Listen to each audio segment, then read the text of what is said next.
성가대 매주마다 찬양 칭찬 안 하시 왜 이렇게 찬양이 좋네요. 감격스러워가지고 감사합니다. 이렇게 먼저 우리가 찬양으로 이렇게 마음을 열면 참 말씀을 받기에 훨씬 더 유익한 것 같습니다. 윤활유와 같은 그런 역할을 하는 것 같아요. 이제 3월이 됐습니다. 왜 이렇게 나날이 갈수록 시간이 빨리 가는 것처럼 느껴지는지 모르겠습니다. 우리가 연세가 들어갈수록 더 이렇게 시간의 빠름이 훨씬 더 급하게 느껴진다고 합니다.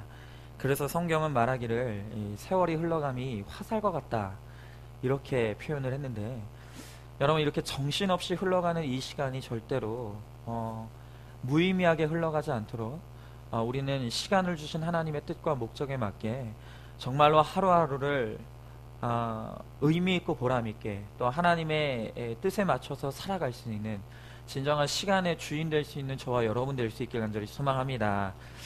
벌써 이제 4분기로 하면은 1분기가 지나갔는데 남은 이제 3분기 더 우리가 정신을 바짝 차려서 우리의 걸음 가운데 하나님의 인도하심을 받기를 원하고요. 오늘 이제 우리가 함께 나눌 말씀의 제목은 하나님의 방문, 하나님의 방문이라는 제목으로 하나님의 말씀을 함께 나누기를 소망을 합니다. 우리는 지난 시간을 통해서 아브라함의 마음속에 있던 이 자식의 우상 이스마엘이라는 우상이 이제 무너지고 13년간의 하나님과의 단절의 시간들을 끝낸 이제 이 아브라함에게 하나님께서 이제 내가 너의 양육자이고 너의 아버지가 될 것이다. 뭐죠? 일부에 붙는 엘만 하고 샤다이는 아무도 못하는 엘 샤다이의 하나님, 내가 너의 양육자이고 내가 너의 아버지다. 오늘 이 하나님의 선언을 통해서 이제부터 아브라함의 인생을 본격적으로 견인해 가시는 이 하나님의 은혜를 보았습니다. 이제 이 사건을 통해서 아브라함은 이제 아브라함이라는 이름을 영원토록 버리고 아브라함, 열국의 아버지라는 이름을 하나님으로부터 부여받게 되고, 사레는 이제 사라라고 하는 새로운 열국의 어미라고 하는 이제 새로운 이름을 받고 이제 출발을 합니다. 이것이 지난 17장의 내용이었습니다. 자, 그리고 이제 오늘 우리는 본문을 통해서 이제 믿음의 새로운 출발을 시작한 아브라함이 갑작스러운 하나님의 방문을 받게 되는 모습을 보게 됩니다. 오늘 하나님께서 이 아브라함을 너무나 갑작스럽게 방문하셨는데, 오늘 1절 우리 다 같이 한번 읽어보도록 하겠습니다. 오늘 본문의 18장 1절 우리 다 같이 읽겠습니다. 시작. 여호와께서 마므레 상수리 나무들이 있는 곳에서 아브라함에게 나타나시니라. 날이 뜨거울 때 그가 장막문에 앉아 있다가. 아멘. 자, 여기에 보면 하나님께서 아브라함에게 찾아오신 때가 오정의 시간이라. 옛날 성경에는 정오 이렇게 표현이 되어 있습니다. 근데 이 정오의 시간이라는 것은 정확하게 말하면 하루 중에서 가장 뜨거울 때라는 이야기예요. 여러분, 이 시간에 아브라함이 가장 하루 중에 뜨거운 이 시간에 아브라함이 장막문에 앉아 있었다라는 것은 이 살인적인 햇볕을 피해서 쉬고 있었거나 또는 많은 사람이 그러하듯이 아마 낮잠을 자고 있었을 것입니다. 여러분, 중동에는 바로 이때부터 지금까지 이어져 오는 아주 유명한 시에스타라고 하는 낮잠의 문화가 있죠.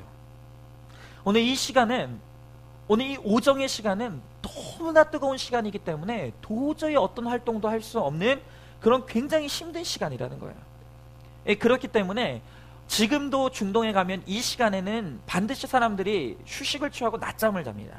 그래서 이 시간에 낮잠을 방해하는 어떤 고성방가나 어떤 소란스러운 행위를 하게 되면 처벌을 받게 되는 것이죠. 그래서 이 아브라함은 이 오정의 시간에 장막문에서 잠을 자고 있었습니다. 근데 불현듯 오늘 세 사람이 등장을 하는데, 오늘 하나님께서 사람의 모습으로 오늘 아브라함에게 독특하게 방문하신 거예요. 여러분, 이렇게 사람의 형상으로 오늘 방문하신 이 하나님의 방문은 성경 전체에서 여기가 유일합니다. 어디서도 볼 수 없는 하나님의 매우 독특한 모습의 방문, 오늘 이 사람의 모습으로, 나그네의 모습으로 하나님께서 이 아브라함에게 나타나시고 방문하신 거예요. 오늘 세 사람이라고 했는데 이 한 분은 하나님이셨어요. 그리고 나머지 두 사람은 소돔과 고모라를 멸망시키기 위해서 찾아온 이 천사라는 것이 일반적인 이 해석입니다. 자, 그래서 오늘 2절과 3절에 보시면 이렇게 나와 있어요. 눈을 들어본 즉 사람 셋이 맞은편에 섰는지라. 그가 그들을 보자 곧 장막문에 달려나가 영접하며 몸을 땅에 굽혀 가로되 내 주여 내가 주께 은혜를 입었사오면 원컨대 종을 떠나 지나가지 마옵시고 물을 조금 가져오게 하사 당신들의 발을 씻으시고 나무 아래서 쉬소서. 자, 오늘 이 나그네들의 방문을 받았을 때 아브라함은 이들을 극진하게 대접해요. 자, 그런데 오늘 여기서 이제 우리가 굉장히 중요한 질문을 하나 이제 시작을 해야 됩니다. 그건 뭐냐면 우리는 오늘 이미 1절에서 이 방문자가 바로 여호와라라고 이미 언급이 되어 있기 때문에 오늘 이분이 바로 하나님이라는 것을 우리는 이미 알아요. 자, 그런데 중요한 것은 뭐냐면 아브라함도 오늘 이 아브라함을 찾아온 이 방문자가 하나님이라는 사실을 알았냐는 거예요. 이게 중요해요. 여러분, 알았을까요? 몰랐을까요? 우리가 보통 이 성경의 본문을 읽게 되면 그냥 지레짐작으로 아마 이 아브라함은 오늘 이 방문자가 당연히 하나님이라는 것을 알았을 것이다 추측을 하게 됩니다. 왜냐하면 오늘 우리가 읽었던 본문의 2절과 3절을 보면 이 방문자를 대하는 아브라함의 태도가 너무 극진해요. 그리고 이 아브라함이 이 방문자를 향해서 쓰는 말투들을, 어투들을 보면 굉장히 극존칭어를 쓰는 것을 보게 된다는 거예요. 오늘 이와 같은 모습을 보면서 아브라함이 이분이 하나님이라는 것을 알고 이들을 대접했겠구나 라고 생각할 수 있다는 거예요. 자, 그런데 우리가 성경을 볼 때에는 늘 염두에 둘 것은 뭐냐면 구약 창세기로부터 요한계시록까지는 연결이 되어 있습니다. 그래서 우리가 성경을 해석할 때는 반드시 오늘 주어진 이 본문이 성경 전체를 통해서 어떻게 해설되고 해석되어지고 있는지를 종합적으로 볼 수 있을 때 정확한 해석이 나와요. 이것이 목사의 직무 중에 가장 중요한 직무라고 할 수 있는데, 자, 그러면 오늘 본문을 또 다른 본문에서 해석하고 있는 부분이 있는데, 자, 히브리서를 보면 오늘 바로 이 사건을 다루고 있는 본문이 나와요. 자, 히브리서 13장 1절과 2절에서 성경은 이렇게 말하고 있어요. 제가 한번 읽어보겠습니다. 형제 사랑하기를 계속하고 손님 대접하기를 잊지 말라. 이로써 부지 중에 천사들을 대접한 이들이 있었느니라. 자, 여러분, 여기에 보면 이 사건이 누구의 사건을 가르치죠? 오늘 본문의 사건이에요. 그런데 여기서 분명하게 지금 히브리서가 뭐라고 말하고 있냐면은 아브라함이 천사들을 대접했는데 어떻게 대접했다고요? 부지 중에. 이 부지 중에가 무슨 뜻이죠? 아니 부자에 알지자. 그러니까 지금 이 아브라함은 이 방문자를 대하고 이들을 극진하게 대접할 때 이분이 하나님이라는 사실을 알았다는 거예요? 몰랐다는 거예요? 몰랐어요. 자, 그러면 오늘 우리가 이 본문을 통해서 궁금하게 생각해야 되는 게 이거예요. 뭐냐면 왜 하나님은 이렇게 나타나셨을까? 왜 하나님께서는 하나님이라는 사실을 금방 알 수 있는 모습으로 나타나시는 게 아니라 부지 중에 이 아브라함이 하나님이라는 사실을 알지 못할 수밖에 없는 모습으로 왜 아브라함에게 나타나셨는가? 자, 아브라함이 하나님이라는 사실을 알지 못하고 그를 대접했다는 것이 우리들에게 오늘 의미하는 게 뭐냐는 거예요. 오늘 우리가 이 질문을 하면서 오늘 이 본문을 통해서 하나님께서 우리들에게 주시는 귀한 깨달음을 함께 나누기를 원한다는 거예요. 자, 그러면 오늘 우리가 세 가지로 오늘 본문의 내용을 살펴볼 것인데, 왜 하나님께서는 이와 같이 알 수 없는 모습으로 나타나셨는지, 오늘 이것이 우리들에게 의미하는 것이 무엇인지, 오늘 이 세 가지를 나눌 때 첫 번째로 오늘 본문을 통해서 우리들에게 하나님께서 깨닫게 하시는 첫 번째는 뭐냐면 하나님의 방문, 하나님의 임재는 이와 같이 부지 중에 초라한 모습으로 오신다는 거예요. 하나님은 우리의 인생 가운데도 찾아오실 때 바로 이 아브라함과 같이 부지 중에 초라한 모습으로 찾아오신다는 거예요.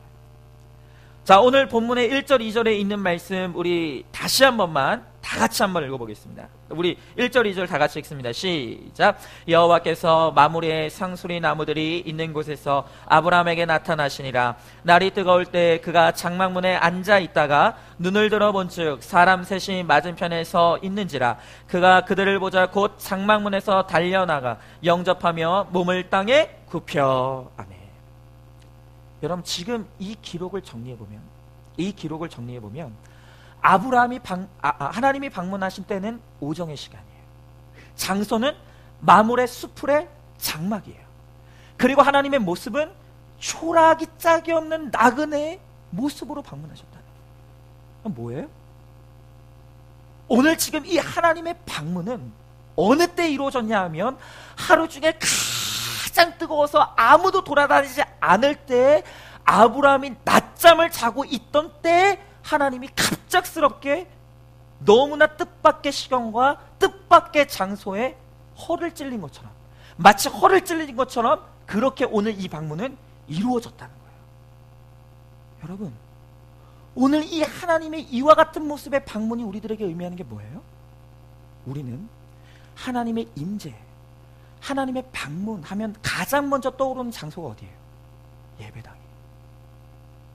우리는 하나님이 임재하신다라고 할 때 그 임재는 나의 개인의 예배, 나의 공예배, 공동체의 예배, 기도할 때 바로 그와 같은 장소에 하나님의 임재와 방문이 이루어진다라고만 생각한다는 거예요. 그러나 오늘 본문을 통해서 하나님께서 우리들에게 말씀하시는 것은 뭐냐 하면 하나님은 예배의 장소를 통해서만 우리에게 임재하시는 것이 아니라 우리의 삶의 모든 현장과 모든 장소에 하나님의 임재는, 하나님의 방문은 이루어진다는 거예요. 자, 그러니까 하나님이 우리들을 방문하실 때 우리가 잠잘 때도, 우리가 쇼핑할 때도, 내가 직장에 있을 때도, 내가 화장실에 있을 때도 하나님은 부지중에 우리에게 방문하십니다. 여러분, 그래서 오늘 로마서 12장을 보면 우리의 온 몸을 거룩한 산제사로 드리라고 하나님께서 말씀하세요. 그 말은 오늘 우리가 이렇게 예배로 하나님 앞에 나오는 것만이 거룩한 것이 아니라 오늘 우리의 삶 전체 모든 현장에 하나님의 찾아오심이 있다는 거예요. 그렇기 때문에 우리는 우리의 온 삶의 현장을 통하여서 하나님을 예배하는 삶을 살 수 있어야 된다는 거예요. 여러분, 그래서 성도에게 성과 속의 구분 따로 없는 거예요. 왜냐하면 하나님은 내가 알지 못하는 때에도 나의 모든 삶의 현장에 방문하셔서 나와 함께 하시기 때문이라는 거예요. 여러분, 우리 교역자들이 매주 토요일 아침마다 출근을 하면 큐티 나눔을 해요. 한 주간에 큐티했던 것을 함께 나눔을 합니다. 이번 주 토요일 날은 저희가 아침부터 저녁까지 이 세미나가 있어가지고 세미나 참석했기 때문에 못했는데, 지난주에 저희가 이제 교역자들이 큐티 나눔을 하는데 우리 강도사님이 그런 고백을 해요. 뭐라고 하냐면 자기는 다른 때는 별로 그렇게 그런 게 없는데 차를 타고 운전하다가 사람이 어떤 차가 급하게 끼어들거나 또 거칠게 운전하는 사람을 보면 혈기가 이렇게 확 올라요. 이 차만 타면 자꾸 혈기가 올라와서 이 혈기를 참을 수가 없다는 거예요. 여러분, 그런데 이게 강도사님만의 고백이 아니죠? 여러분, 제가 우리 교회에서 보면 사람들이 보면 평소에는 점잖은데 차만 타면 사람이 돌변하시는 분이 있어요. 여러분, 제가 그래서 우리 교회에서 차를 타면 어떤 모습일까 제일 궁금한 분이 두 분이 있는데, 첫 번째 분은 누구냐면 엄영준 집사님이에요. 두 번째 분은 누구냐면 남궁재우 집사님입니다. 이분이 차를 타면 어떤 모습일까 굉장히 궁금해요. 그래가지고 내가 진짜 남궁재우 집사님이 모는 차를 한번 타보고 싶어요. 그래야 저분의 정체를 알 수 있을 것 같아요. 여러분, 보면 어떤 분들은 정말 평소에 너무 점잖아요. 그런데 차만 타면 사람이 눈빛이 변해요. 레이서가 되는 거예요. 신호? 상관없어요. 속도? 그분에겐 그런 속도란 필요 없는 거예요. 막 질주를 하면서 내 앞에 누구라도 끼어들면 막 쌍욕을 하는, 차문을 내리고 막 그냥 오금이 저려요. 그런 분들 차를 타면요, 온몸에 힘이 바짝 들어가지고 차에서 내리면요 막 근육통이 느껴질 정도로 너무너무 아픈 거예요. 여러분, 근데 한번 생각해 보세요. 지금 내가 몰고 있는 그 차에 하나님이 타셨어요. 내 옆자리에 하나님이 함께 하세요. 내가 몰고 있는 그 차에 오늘 하나님께서 타셔서 내 옆자리에 하나님이 계시다라고 한다면, 여러분, 그러면 그래도 우리가 차를 그렇게 몰 수 있을까요? 속도를 무시하고 신호를 무시하고 사람들에게 욕을 해가면서 우리가 그와 같이 운전할 수 있겠냐? 여러분, 우리 그리스도인들은 사람이 볼 때뿐만이 아니라 오히려 남이 보지 않을 때 더욱더 우리의 영혼과 우리의 마음과 우리의 몸을 더 견고하게 해야 되는 이유는 뭐냐면, 남이 보지 않을 때도 하나님은 나를 보시고 계시기 때문이에요. 아무도 내 주변에 없다 할지라도 하나님은 거기에 나와 함께하고 계시기 때문이에요. 여러분, 그렇기 때문에 아무도 없는 차라는 그 공간 안에 내가 혼자 운전하고 있을지라도 우리는 지금 내 차에 방문하셔서 나와 함께 앉아 계시는 그 하나님을 우리는 의식할 수가 있어야 된다는 거예요. 여러분, 아까 정오는 모두가 자고 있는 시간이라고 했어요. 여러분, 그런데 오늘 정말 중요한 것은 뭐냐면, 이 아브라함이 하나님의 방문을, 이분이 하나님이라는 사실을 전혀 알지 못했던 이유는 뭐냐면, 이분이 어떤 모습으로 나타났다고요? 초라한 나그네의 모습으로 나타났기 때문이라는 거예요. 여러분, 이 정오의 시간에 모두가 자고 있는 시간에 오늘 하나님께서 그런 나그네의 모습으로 나타났다는 것은 무슨 말이냐면, 이 사람들은 지금 자기의 몸을 피할 곳조차도 없다는 거예요. 마치 거린과 같이 떠돌아다니는 나그네와 같은 너무나 초라한 행색을 하고 오늘 이 아브라함에게 나타났다는 거예요.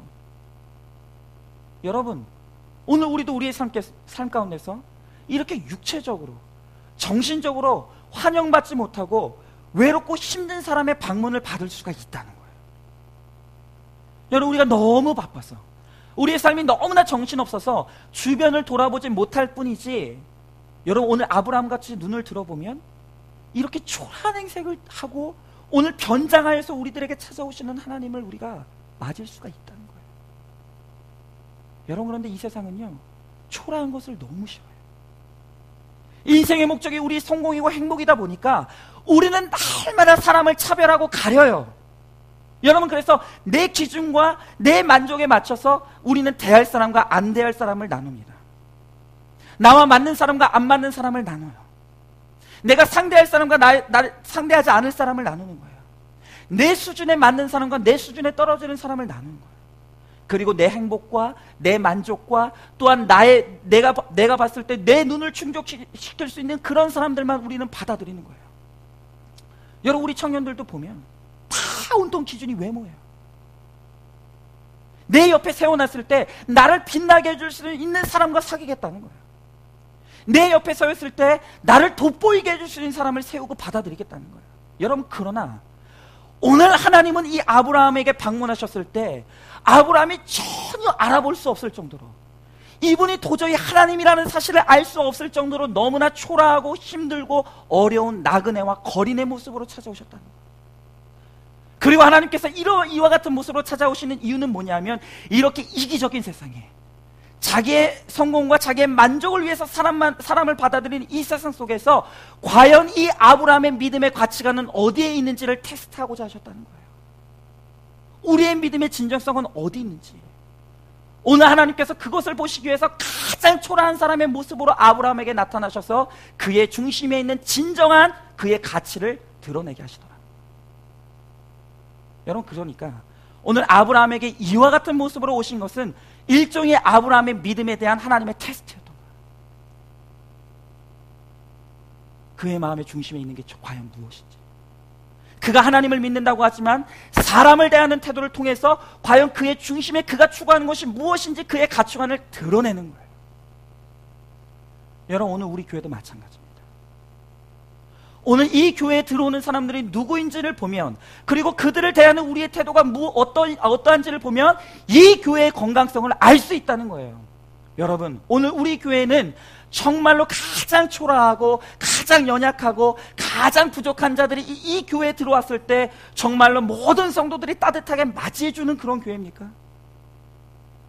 정말 우리 교회는 누가 들어오더라도 그가 우리 교회에 들어왔을 때 정말로 내가 환영받고 있다라고, 내가 정말로 인정받고 있다라고 여러분 그런 느낌을 받을 수 있는 교회냐. 여러분, 하나님이 오늘 우리 교회를 방문하신다. 그런데 오늘 우리 교회를 방문하실 때 우리가 전혀 알 수 없는, 너무나 초라하고 너무나 연약하고 도대체 그분이 하나님이라는 사실을 전혀 알 수 없는 그러한 모습으로 오늘 우리 교회를 방문하신다. 그리고 그 방문의 모습을 통해서 오늘 우리가 그를 어떻게 대하는지, 우리의 모습을 통해서 오늘 우리의 신앙의 실체가 무엇인지, 오늘 우리의 교회는 과연 정말 건강한 교회인지를 하나님은 보신다는 거예요.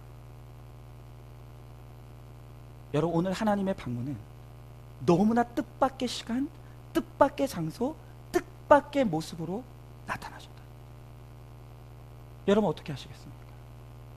오늘 하나님이 여러분의 삶의 자리를 방문하십니다. 오늘 여러분들의 인생을 방문하시고 여러분의 가정을 방문하시고 오늘 이 교회를 하나님께서 방문하신다는 거예요.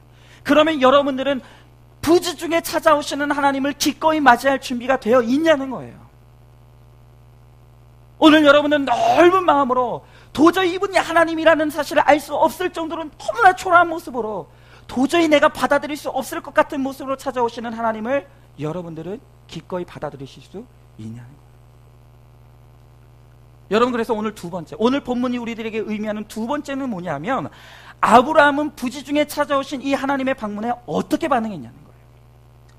결론적으로 말하면 이 부지 중에 너무나 초라한 모습으로 찾아오신 이 하나님을 아브라함은 자원함으로, 극진함으로, 겸손함으로 대접했다. 여러분, 오늘 우리 중에 영광 중에 임하시는 하나님의 모습을 볼 때 그 하나님을 환영하지 않을 사람이 누가 있겠어요? 오늘 하나님께서 우리 가정에 정말로 너무나 아름다운 모습으로, 정말 누가 봐도 하나님이 너무나 영광스러운 하나님의 모습으로 찾아올 때 여러분, 우리의 대문을 활짝 열지 않을 사람이 어디 있겠어요? 그러나 오늘 하나님께서 이 아브라함을 방문하실 때 이 하나님의 모습은 너무나 꿈에도 하나님이라는 사실을 추측도 할 수 없을 정도의 모습으로 갔다. 그런데 오늘 그와 같은 나그네의 모습, 거린의 모습으로 하나님께서 찾아오셨을 때 오늘 이 아브라함은 그럼에도 불구하고 극진히 너무나 겸손하게 이 나그네들을 받아들이더라. 여러분, 오늘 우리는 이 아브라함의 모습을 통해서 지금 이 아브라함의 신앙의 수준이 얼마나 깊고 넓어졌는지를 보게 되는 거예요. 여러분, 오늘 2절을 보시면 아브라함이 이 나그네들을 어떤 태도로 대하는지를 보게 돼요. 제가 읽어볼게요. 눈을 들어본 즉 사람 셋이 맞은편에 섰는지라 그가 그들을 보자 곧 장막문에서 달려나가 영접하며 몸을 땅에 굽혀. 뭐라고요? 이 나그네들을 보자 달려나갔다는 거예요. 영접했다는 거예요. 우리 집으로 들어오시라고 강권했다는 거예요. 그리고 온 몸을 굽혀서 그들을 환영했다는 거예요. 여러분, 이 모습을 보면 더 이상 높은 사람이 없을 정도의 극진히 높은 사람, 너무나 중요한 사람, VIP를 대하듯이 하는 그런 모습이라는 거예요. 여러분 잘 들으세요. 하나님인 거 알고 이렇게 한 게 아니에요. 자기가 복 받으려고 계산된 행동이 아니었다는 거예요. 수준 높아 보이는 사람이기 때문에 달려나간 게 아니었다는 거예요. 오늘 이 아브라함의 행동은 순전히 아브라함의 믿음이 일으킨 영적인 반사신경이었던 거예요.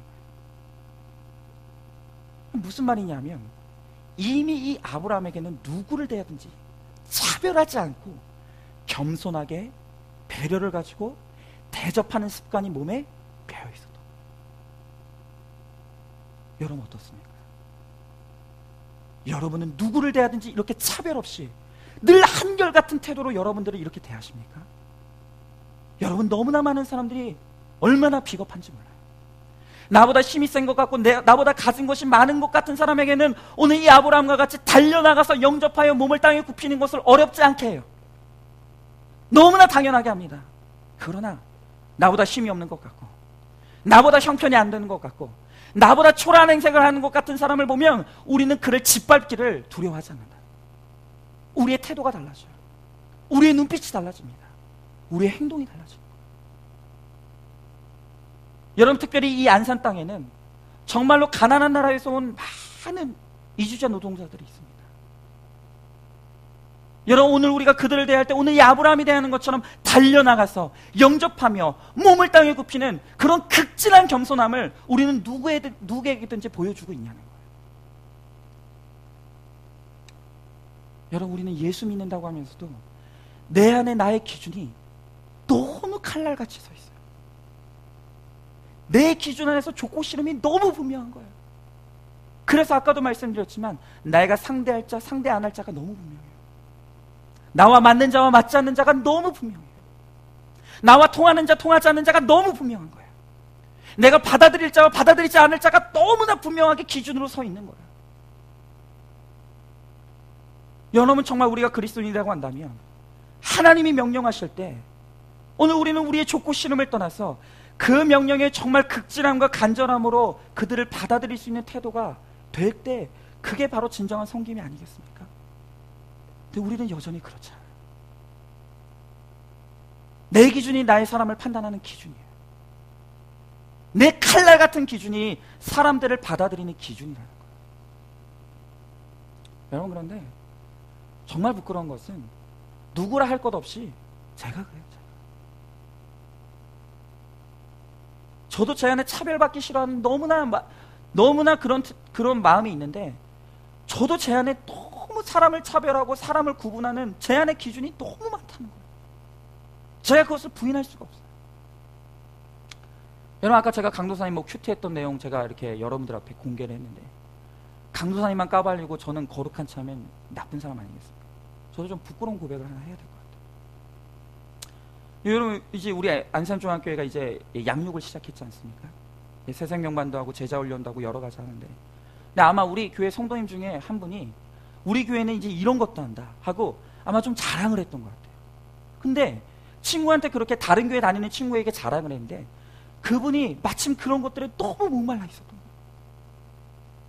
근데 아마 그분이 섬기는 교회는 아직 그런 게 없는 것 같아요. 그 친구로부터 우리 교회가 그런 것들을 하고 있다는 이야기를 듣고 나도 좀 그거 하고 싶다고, 나도 좀 새생명만 듣고 나도 좀 제자훈련 한번 해보고 싶다고, 목사님한테 한번 얘기해주면 안 되냐는 뜻을 오늘 우리 교회 성도님을 통해서 전달해 주신 거예요. 근데 제가 그 얘기를 듣고 제가 겉으로 했던 이야기는 뭐냐 하면, 성도님, 다른 교회 성도님이기 때문에 제가 좀 조심스럽습니다. 우리 한번 기도해보죠. 그렇게 대답했어요. 근데 솔직히 제 본심은 뭐냐 하면 싫었어요.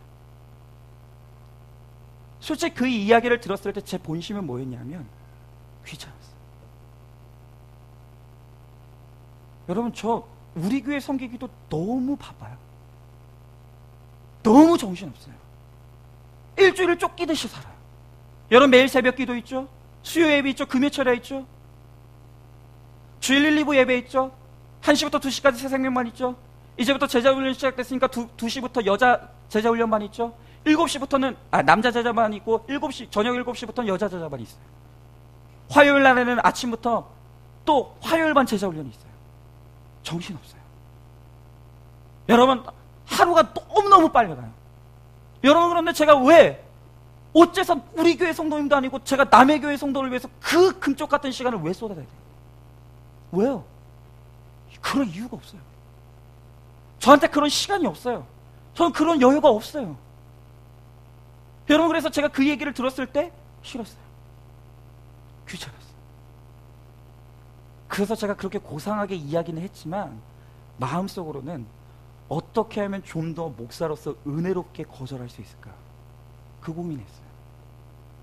여러분, 그런데 그렇게 고민하고 있을 때 그 다음날 새벽에 제가 새벽 예배 마치고 큐티책을 피는데 하나님께서 말씀을 통해서 벼락같이 저한테 분노하셔요. 그날 제가 큐티했던, 그 다음날 큐티했던 그 큐티의 본문이 사도행전 10장의 본문인데, 오늘 베드로에게 환상 중에 찾아오신 예수님의 모습이었어요. 근데 하나님께서 환상 중에 이 베드로에게 큰 보자기를 내려주시는데 그 보자기에 유대인들이 전통적으로 부정하다 여기는 짐승들이 가득 담겨 있는 거예요. 근데 뜻밖에도 하나님께서 이 베드로에게 뭐라고 명령하시냐면 이걸 먹어라. 그 부정한 짐승을 먹으라는 거예요. 그러자 이 베드로가, 하나님, 저는 율법에 따라서 이 부정한 짐승을 먹을 수 없습니다. 그랬더니 하나님께서 이 베드로를 책망하시면서 뭐라고 하시냐면, 내가 정하다고 하는 짐승을 네가 왜 부정하다고 하느냐, 그러시면서 여전히 이방인과 유대인을 차별하고 이방인들에게 복음을 전하지 않으려는 이 베드로를 책망하시는 거예요. 그런데 이 본문을 새벽에 저한테 주시면서 하나님께서 저에게 분노하시면서 책망하시는 게 그거예요. 네가 뭔데 남의 교회 니네 교회 차별하느냐, 다 나의 자녀인데 네가 뭔데 남의 교회 내 교회 하면서 차별하는 거예요. 그리고 그를 내가 보낸 것은 하나님의 뜻이라고. 그를 극진하게 받아들이고 대접하고 하나님의 말씀으로 먹이라는 거예요. 오늘 그 새벽에 제가 오늘 큐트의 본문을 통해서 그와 같은 책망을 받은 거예요. 그분은 하나님이 보내신 하나님의 방문자였다. 여러분, 그래서 제가 그날 아침에 바로 전화해가지고 새생명만 시작하죠. 화요일날 아침마다 우리 교회 성도님과 그 두 분 앉혀놓고 제가 매주 새생명만 했어요. 그리고 새생명만 다 끝나고 이분이 제자훈련 받고 싶다고 해서 제자훈련도 같이 시작했어요. 여러분, 뭐예요? 그분이 저에게는 변장하고 찾아오신 하나님이셨던 거예요. 그런데 저는 제 기준이 칼날같이 서 있어서 내 교회 남의 교회 차별하면서 거부하는 거예요. 받아들이지 않는 거예요. 무시하는 거예요. 오늘 하나님께서 저의 그런 모습을 보시면서 너무너무 슬퍼하시고 꾸짖으시는 거예요.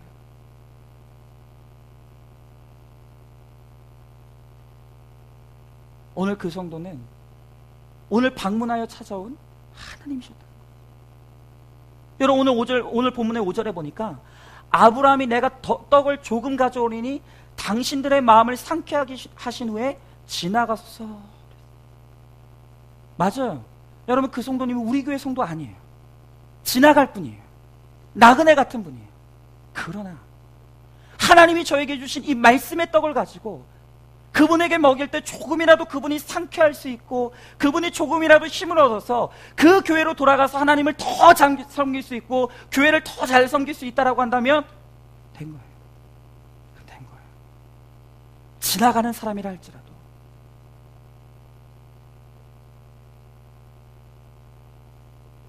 여러분, 우리는 정말 아무 나에게 이득도 없고 행색도 초라하고 내가 손해를 봐야 하는 그런 사람이 내가 올 때 여러분은 오늘 그들을 진정으로 받아들이고 어서 오시옵소서, 내 주여 지나가신 마시옵소서 하실 수 있냐는 거예요. 여러분은 어떻습니까? 여러분, 왜 우리는 나에게 아무 소득도 없고 아무 유익도 없고 그저 지나갈 사람일 수밖에 없지만 어쩌면 나에게 아무 의미도 없는 사람일 수 있지만 왜 그들을 이렇게 우리가 극진히 대접하고 그들을 받아들이고 왜 우리가 그들을 섬겨야 됩니까? 왜냐하면 그는 변장하여 나에게 찾아오신 하나님이기 때문이라는 거예요. 오늘 하나님께서 이 본문을 통해서 우리들에게 그것을 말씀하시는 거예요. 자, 그러면 우리가 마지막 4번째로 오늘 본문을 통해서 봐야 될 것은 뭐냐면 이렇게 변장하여 찾아오시는 하나님의 방문에 우리가 극진히 믿음으로 반응하고 대접하게 될 때 하나님이 베푸시는 축복이 있다는 거예요. 축복이 있다는 거죠. 여러분, 하나님의 방문은 첫 번째로 부지 중에 초라한 모습으로 찾아오셨다고 했어요. 그리고 둘째는 이 초라한 모습으로 찾아오신 이 하나님을 아브라함은 극진히 대접했다고 그랬어요. 그러면 하나님은 이 대접하는 아브라함에게 어떤 은혜를 주셨는가? 여러분, 5절에 있는 말씀이에요. 우리 5절에 있는 말씀 우리 한번 다 같이 한번 읽어보도록 하겠습니다. 5절입니다. 시작. 내가 떡을 조금 가져오리니 당신들의 마음을 상쾌하게 하신 후에 지나가소서. 당신들이 종에게 오셨음이니이다. 그들이 이르되 내 말대로 그리하라. 아멘. 여러분, 이 5절의 마지막 말씀이에요. 그리하라. 내 말대로 그리하라. 여러분, 이게 뭐예요? 오늘 이 아브라함이 나그네를 극진히 대접할 때 하나님께서 그 대접을 나에게 하는 것으로, 하나님에게 하시는 것으로 받으셨다는 거예요. 여러분, 성경은 곳곳에서 우리가 구제해야 될 것을, 우리가 고아와 가난한 자와 과부된 자를 이 세상에서 가장 소외된 자를 우리는 가장 관심을 가지고 그들을 극진하게 대접하고 구제해야 될 것을 하나님께서 우리들에게 말씀하시면서 오늘 우리들에게 구제하는 자에게 주시는 축복이 있다라고 말씀하신다는 거예요. 오늘 이 하나님께서 구제하는 자에게 주시는 축복이 무엇인지를 성경을 통해서 우리가 보기를 원하는데, 신명기 15장 10절에 보니까 성경이 이렇게 말하고 있어요. 너는 반드시 그에게 구제할 것이요 구제할 때에는 아끼는 마음을 품지 말 것이니라. 이로 인하여 내 하나님 여호와께서 내 범사와 내 손으로 하는 바에 내게 복을 주시리라. 여러분, 또 잠언서 19장 17절에 보니까 이런 약속이 있어요. 가난한 자를 불쌍히 여기는 것은 여호와께 꾸이는 것이니, 여호와를 빚지게 하는 것이니 그 선행을 갚아주시리라. 여러분, 또 마태복음 25장 35절에서 36절 40절에 보니까 예수님께서 친히 이렇게 말씀하셨어요.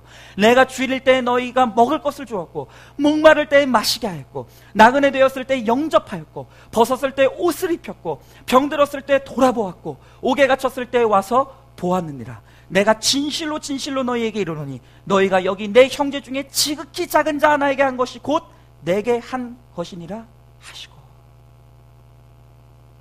여러분, 지금 이 말씀들이 우리들에게 한결같이 하시는 것이 약속이 뭡니까? 우리가 가장 연약하고 소외된 자들을 돌아보고 구제하고 그들에게 다가가 우리의 손을 내밀 때 하나님께서 우리의 그 행하는 바를 그냥 넘기지 아니하시고 우리가 그들을 위해서 쓴 그 대가와 지불과 노력과 헌신을 하나님께서 친히 갚아주시겠다. 왜요?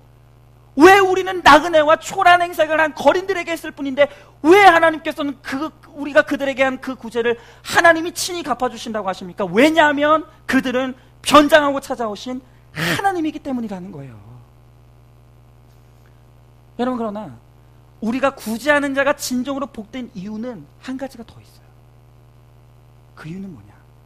구제하는 자가, 주는 자가 받는 자보다 더 복된 이유, 또 다른 이유는 뭐냐 하면, 하나님께서는 주는 자, 구제하는 자만이 누릴 수 있는 기쁨이 있다라고. 구제하는 자, 주는 자에게만 누릴 수 있는 그 마음의 기쁨과 평안함이 있다라고 우리들에게 말하고 있다는 거예요. 여러분, 오늘 6절과 7절에 있는 말씀 보니까 이렇게 말하고 있어요. 아브라함이 급히 장막에 들어가 사라에게 이르되 속히 고운 가루 세 스아를 가져다가 반죽하여 떡을 만들라 하고, 아브라함이 또 짐승떼에 달려가서 기름지고 좋은 송아지를 취하여 하인에게 주니 그가 급히 요리한지라. 자, 여러분 보세요. 6절과 7절에 보면 급히, 속히, 급히라는 말이 3번이 반복돼요. 급히, 속히, 급히. 이 말이 무슨 말이에요? 아브라함이 성격이 급해가지고 우리처럼 막 빨리빨리 이 말이에요? 그게 아니에요.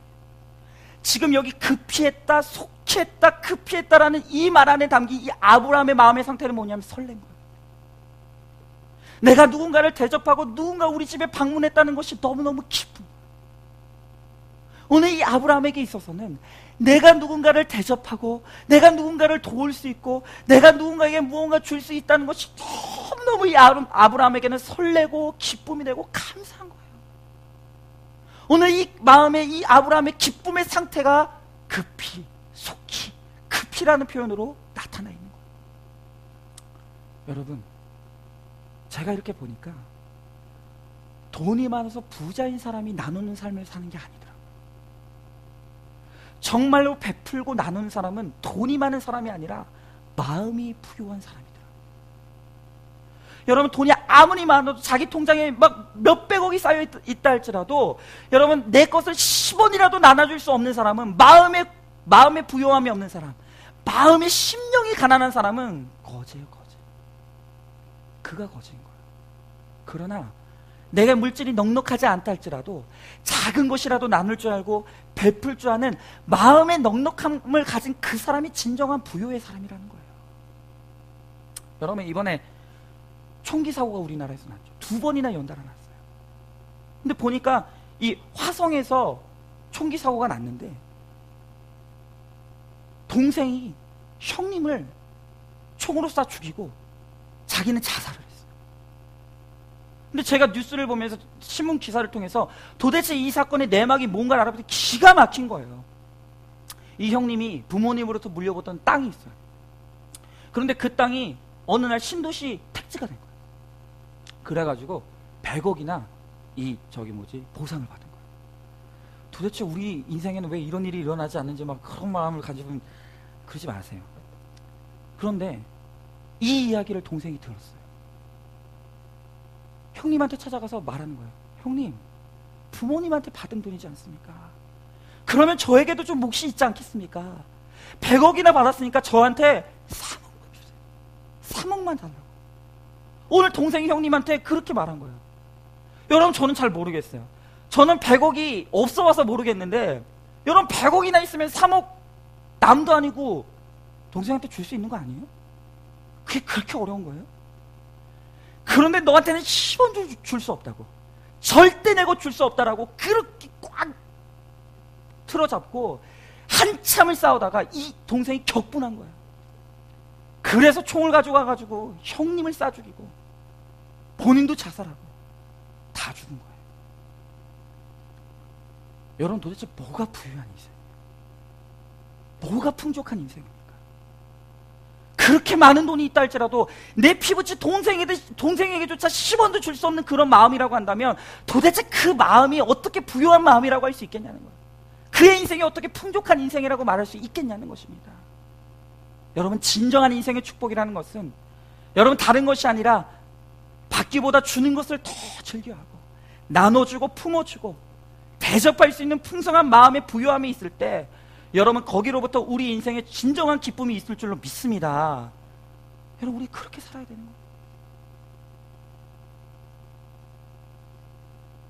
여러분, 제가 이번 주에 우리 교회 한 성도님하고 큐티 나눔을 하는데 그분이 그런 말을 해요. 아랫집에 한 젊은 부부가 이사를 왔대요. 그런데 밤낮 싸우는 소리가 들립니다. 그리고 지나가다 보면은 이 애엄마가 우는 소리가 그렇게 들린다. 근데 이분이 처음에 지나가면서 왜 사람이 울까? 관심이 없었대요. 그런데 이렇게 지나갈수록 그 엄마가 혼자서 흐느끼면서 우는 소리가 문 밖으로 새나온 그 울음소리를 들으면서 자꾸 마음이 가는 거예요. 나도 저렇게 혼자 울었었는데, 나도 저렇게 혼자서 울었었는데 얼마나 슬플까? 무슨 사정이 있을까? 자꾸 마음이 가더라는 거예요. 도저히 자기의 어떤 용기로는 절대로 그분에게 다가갈 수가 없대요. 그런데 자꾸 하나님이 주시는 그 자매에 대한 마음이 있어서 어느 날 배를 눌렀다. 그리고 무슨 사정인지 모르겠지만 우리 집에 한번 찾아와 주시라고. 내가 식사 대접 한번 할 테니까 우리 같이 이야기 좀 하자. 그분이 아직 방어 기제가 너무 심해서 받아들이진 않았지만 포기하지 않겠다. 제가 그 얘기를 들으면서 얼마나 기쁜지. 그게 부유한 마음. 그게 변장하고 찾아오시는 하나님을 대접하는 마음이라는 거예요. 여러분, 저는 오늘 이 본문을 대하면서 한 가지 제 마음에 제안하고 싶은 게 생겼어요. 아직 우리 교회 지금 연초지만 우리가 연말에 이제 크리스마스가 되면 새벽송을 돌잖아요. 그러면 우리가 각 가정마다 다 간식들을 준비해서 이렇게 한단 말이에요. 근데 우리가 보면 그 간식들을 이제 그 주일 학생들을 준다고 이제 그것을 모아서 우리 목양실에 산더미처럼 1년 가까이를 쌓아놓고 있어요. 여러분, 그런데 저는 그걸 볼 때마다 마음이 불편해요. 저게 있을 게 아닌데. 여러분, 우리 주일 학생들 그거 아니어도 간식 줄 수 있어요. 꼭 저게 저렇게 쌓여 있어야 될까? 여러분, 제가 언제 한번 들어보니까 우리 김승곤 집사님 말씀하시는 거 들어보니까 여러분, 우리 주민센터 가면은 지금 우리 주변의 어려운 이웃들, 가난하고 결손가정이고 또 이 독거노인 같은 분들, 그런 분들의 이 목록이 다 나와 있다는 거예요. 우리가 주민센터 가서 그런 분들이 어떤 분들인지 찾아보면 다 나온다는 거예요. 여러분, 저 하나 제안하고 싶은 건 뭐냐면 우리 연말에 이제 크리스마스 때 새벽송 하면서 이렇게 돌면은 그거 우리 해가지고 좀 나눠줬으면 좋겠어요. 우리 교회 쌓아놓는 것이 아니라 정말 어렵고 소외되고 독거노인이시고 그리고 부모님이 없어서 결손가정으로 살아가고 있는 아이들 우리가 잘 파악해가지고 그거 좀 나눠줬으면 좋겠어요. 그렇게 해서 정말 우리의 기쁨을 좀 같이 오늘 이 지역사회 사람들하고 좀 나눴으면 좋겠다는 거예요. 여러분, 제가 이렇게 보니까 우리 교회 능력자들이 얼마나 많은지 몰라요. 아직은 우리 교회가 이제 양육에 힘써야 될 때기 때문에 우리가 여기 집중할 수는 없겠지만 우리 교회 능력자들이 너무 많아요. 여러분, 저 밑에 이번에 우리 올라오는 그 통로의 벽에 너무 이쁘게 마치 리모델링한 것처럼 이렇게 놨죠. 여러분, 만약 그거요, 그 되게 비싼 거예요. 그거를 사서 사람을 써가지고 그거를 꾸미려고 하면요, 기백만 원 들어요. 근데 그거 누가 하는 줄 아세요? 우리 김승곤 집사님이 혼자서 그 재료를 다 갖고 오셔가지고, 되게 비싼 건데 재료 갖고 오셔가지고 토요일날 거의 반나절을 다 해가지고 그거 다 붙이죠. 저분이 능력자예요. 어느 날 제가 이렇게 전화를 받았는데, 우리 저기 누구예요? 저기 갑자기 이름이 생각이 안 나요. 그 성가대 전홍표 우리 전홍표 성도님. 이름 못 내었으면 큰일 날 뻔했네. 그냥 우리 전홍표 성도님이 전화가 왔어요. 그러면서 뭐라고 하시면 저한테 그러는 거예요. 제가 우리 교회 뭐 형편과 사정을 잘 모르지만 혹시 교회에 필요한 게 있으면 뭐라도 좋으니까 언제든지 연락 주십시오. 저분도 능력이 많아요. 우리 교회 전기 기술자들도 있으시고요. 뭐 이런저런 재주에 있으신 분들이 너무 많아요. 여러분, 그런 분들이 힘 모아가지고요, 정말 다 쓰러져가는 가정 한번 우리가 힘 합쳐가지고 한번 달라붙으면요, 여러분 그 가정 새 집 되는 거 일도 아니에요. 여러분, 우리 한번 그런 거 한번 해봤으면 좋겠어요. 여러분, 우리가 가지고 있는 이 직분이요, 그냥 있는 직분이 아니에요. 각 직분마다 다 직무가 있어요.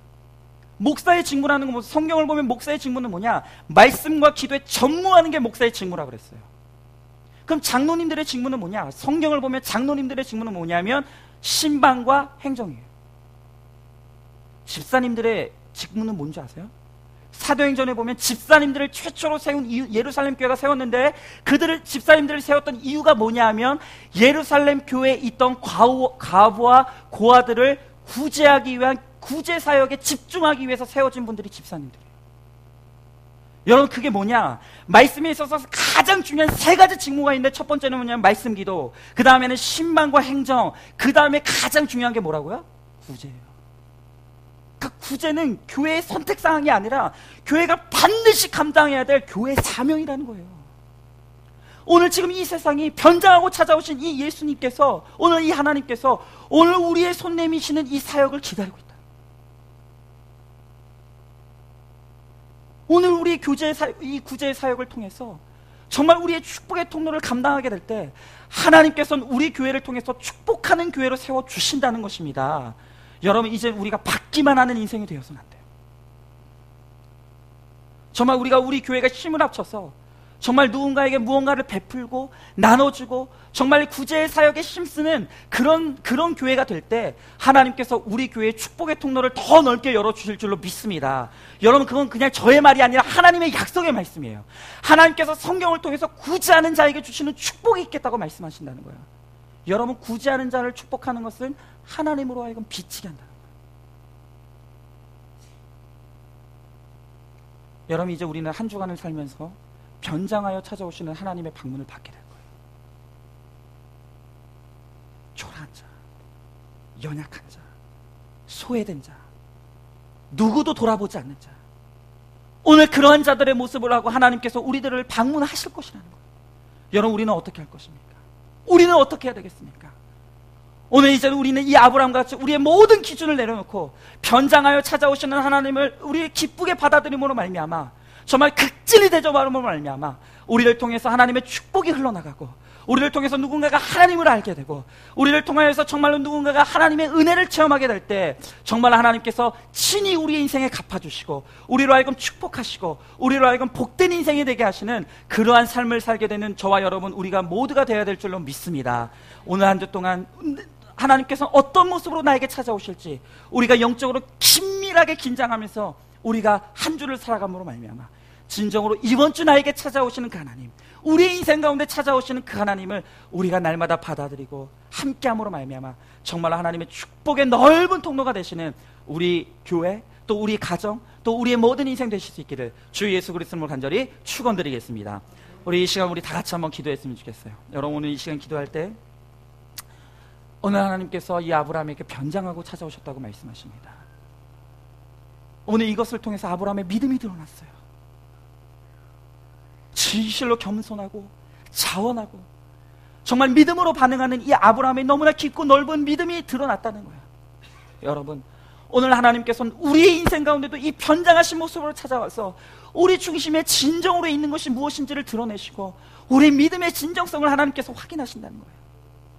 오늘 이 시간 정말로 내가 하나님께서 방문하여 찾아오셨는데 외면하고 있는 사람이 있지 않은지, 정말로 내가 내 주변을 돌아보면서 하나님을 바라보고 있는지, 정말 하나님께서 오늘 나에게 누군가에 가서 손을 내밀고 위로의 한마디를 전하라는 마음의 음성을 주시는데도 내가 외면하고 있진 않은지 우리 한번 다시 돌아봤으면 좋겠습니다. 여러분, 이제는 우리는 받기만 하는 인생이 아니라 나눠주고 베풀고 구제하는 사람이 됨으로 말미암아 정말로 우리를 통해서 축복이 흘러나가는, 내가 하나님의 축복의 그릇이 되고 축복의 통로가 되는 인생을 살게 될 수 있기를 간절히 소망합니다. 오늘 하나님께서 우리들에게 친히 말씀하십니다. 내가 목말랐을 때 네가 나에게 물을 주었고, 내가 헐벗었을 때 네가 나에게 옷을 주었고, 내가 옥에 갇혔을 때 네가 나를 찾아와 주었다. 여러분, 오늘 우리 주변에 목마른 자들이 있어요. 헐벗은 자들이 있습니다. 고통과 신음의 감옥 안에 갇혀있는 사람들이 있다는 거예요. 여러분, 오늘 이 시간 정말 하나님, 내가 찾아가겠습니다. 내가 그들을 극진히 대접하겠습니다. 이제 나의 모든 기준을 내려놓고 하나님 섬김의 자리에서 축복의 통로가 되는 인생을 살게 하여 주시옵소서. 오늘 이 시간 우리 간절히 소망하는 마음으로 이 시간 우리 다 같이 한번 기도하며 나가도록 하겠습니다. 기도하겠습니다. 사랑과 은혜가 충만